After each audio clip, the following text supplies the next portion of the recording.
सबसे पहले आप सबको मेरी प्यार भरी नमस्कार।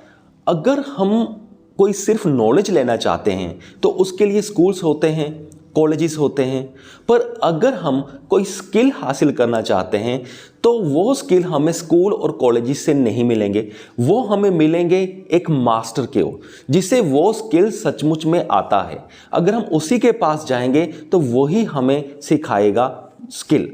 तो ओशो जी कहते हैं कि मेडिटेशन के रास्ते में, स्पिरिचुअल पाथ के रास्ते में, शांति के मार्ग में, सत्य के मार्ग में हम एक आगे बढ़ने के लिए हमें सिर्फ थ्योरीज नहीं चाहिए, हमें एक प्रैक्टिकली लाइव जिंदा मास्टर चाहिए जिन्हें ये स्किल आता हो और वो हमें सिखा सके। तो इस बात को एक्सप्लेन करने के लिए ओशो जी एक रोप वॉकर की एग्जांपल देते हैं, यानी कि जो रस्सी पर जो लोग होते हैं वो चलते हैं। तो अगर हम सपोज करो जैसे कि रोप वॉकिंग भी एक रस्सी पर चलना जैसे कि इंसान चलता है, तो वो भी एक स्किल है। तो अगर हम उस स्किल को सीखना चाहें तो सपोज करो कि अगर हम रोप वॉकर से कहें कि आप एक किताब लिखो, हम उस किताब को पढ़ करके हम ये स्किल सीखेंगे। तो रोप वॉकर वो किताब कैसे लिखेगा?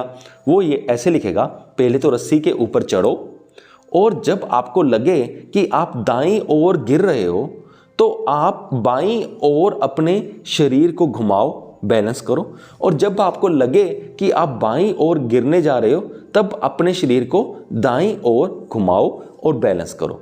तो ऐसी वर्डिंग होगी एक रोप वॉकर की जब वो अपनी किताब लिख रहा होगा। और सपोज करो अगर उसने अपनी किताब लिख भी दी और वो किताब हमें मिल भी गई तो हम क्या करेंगे? हम उस किताब को खोलेंगे और पढ़ेंगे। तो ऑब्वियसली हम वो सारा कुछ पढ़ेंगे जो वो रोप वॉकर करता है उसको बैलेंस करने के लिए। पर अगर हम ये सोचें कि हम उस किताब को पढ़ करके अगर हम रोप वॉकिंग करने लगें, अगर हम सच में रस्सा लगा दें और ऊपर चलने लगें तो उस किताब पढ़ने के बेसिस पर तो ऑब्वियसली हम अपनी हड्डी पसली तोड़वाने वाले हैं। तो ऐसा ही होता है। तो स्पिरिचुअल पाथ में भी ऐसा होता है कि अगर हम सिर्फ थ्योरी पढ़ के अगर हम स्पिरिचुअल पाथ में आगे बढ़ने की कोशिश करते हैं तो हम दूसरे पार पहुंच जाएंगे, इसके चांसेस बहुत कम रहते हैं, क्योंकि ये भी एक स्किल है जो एक लिविंग मास्टर से ही हम सीख सकते हैं। ऐसा सीधा बुक से पढ़ के ये वहाँ पर स्पिरिचुअल पाथ में आगे बढ़ना बहुत मुश्किल होता है, ठीक रोप वॉकिंग की तरह। और अगर हम रोप वॉकिंग सीखने के लिए सपोज करो अगर हम सीधा उसके पास जाएं जिसको रोप वॉकिंग आती है तो वो पहले रोप वॉकिंग करके दिखाएगा, रस्सी के ऊपर चल के दिखाएगा, हमारा हौसला बढ़ाएगा, और जब हम फिर वो हौसला बढ़ाने के बाद फिर वो हमको कहेगा कि अब तुम ट्राई करो। फिर जब हम ट्राई करेंगे तो फिर वो बारीकियां बताएगा कि हम कहाँ कहाँ गलती कर रहे हैं, कैसे कैसे हमें करना है, थोड़ा हमें अनुभव देगा और थोड़ी हमें प्रैक्टिस कराएगा, सेफली प्रैक्टिस करवाएगा। जैसे कि पहले वो कहेगा कि जो रोप वॉकिंग करनी है वो ज़्यादा ज़मीन के ऊपर मत करना, अगर तुम गिर भी जाओ तो तुम अपने आप को संभाल सको।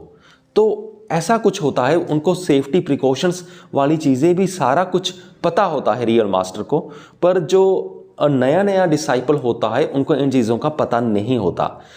इसीलिए ओशो जी कहते हैं कि अगर आपने मेडिटेशन के रास्ते पर आगे जाना है या स्पिरिचुअल पाथ के पर आगे जाना है तो लिविंग मास्टर से आपको ज़बरदस्त सहायता मिलती है।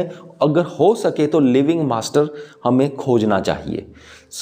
मुझे पूरी उम्मीद है कि आप सबको ये वीडियो समझ में आ गया होगा। इस वीडियो के डिस्क्रिप्शन बॉक्स में मैं अच्छी स्पिरिचुअल बुक्स के लिंक्स डाल दूंगा, आप उन्हें क्लिक करके चेक करके देखना ना भूलिएगा। इस वीडियो को देखने के लिए आपका बहुत बहुत धन्यवाद।